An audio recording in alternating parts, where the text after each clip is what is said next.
This is Michael Wilson. We're looking at the book of Acts and in particular, Acts 1. I love the book of Acts.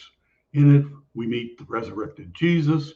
He ascends to heaven to sit at the right hand of God and have all authority over heaven and earth. The Holy Spirit comes. The apostles are empowered. Disciples are empowered. The good news of Jesus is spread throughout the world. It's a stunning book. So let's look at the first chapter. In Acts 1:1, the first verse we read, in the first book, referring to the Gospel of Luke, O Theophilus, I have dealt with all that Jesus began to do and teach. So let's dig into this. Let's do it.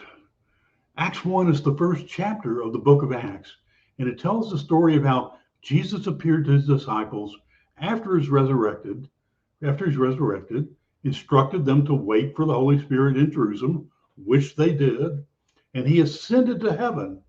It also records how the disciples chose Matthias to replace Judas Iscariot, and who betrayed Jesus and died. The chapter ends with the promise that Jesus will return in the same way he left. Woo, baby! That's some good news. So let's dig deeper. Acts is the second volume of the historical account written by Luke. He's a physician and a companion of Paul, and he's writing to Theophilus, a high-ranking Roman official who was interested in Christianity.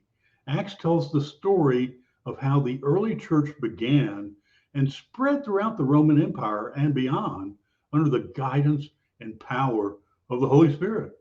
So the chapter begins with the brief introduction that connects it to the previous volume, the Gospel of Luke, where Luke recorded all that Jesus did and taught until his ascension to heaven. Luke then reports how Jesus appeared to his apostles for 40 days after his resurrection. That's a powerful testimony to God.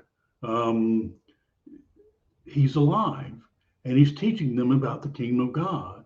And he also instructed them to not leave Jerusalem, but to wait for the promise of the Father, which was the baptism with the Holy Spirit that would empower them to be his witnesses to the ends of the earth, which they did, and which we continue to do today.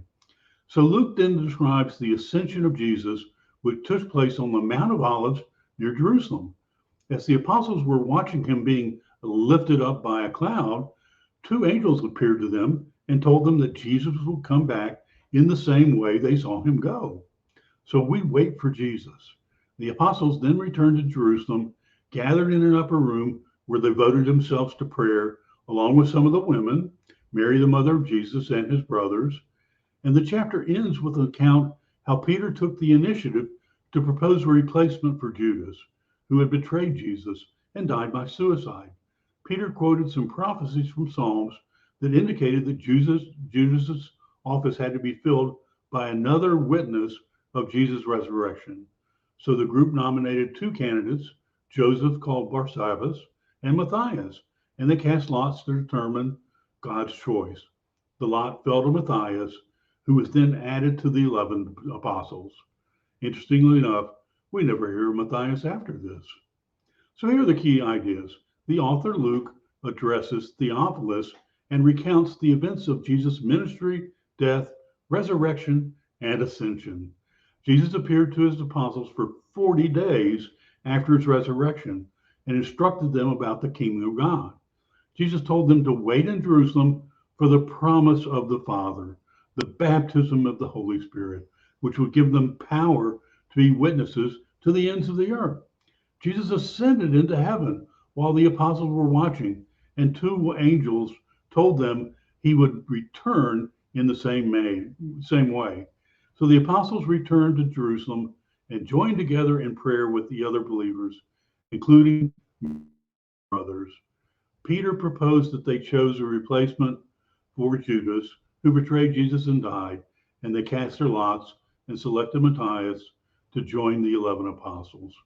So this is a stunning start to the book of Acts and some mighty good news, brothers and sisters.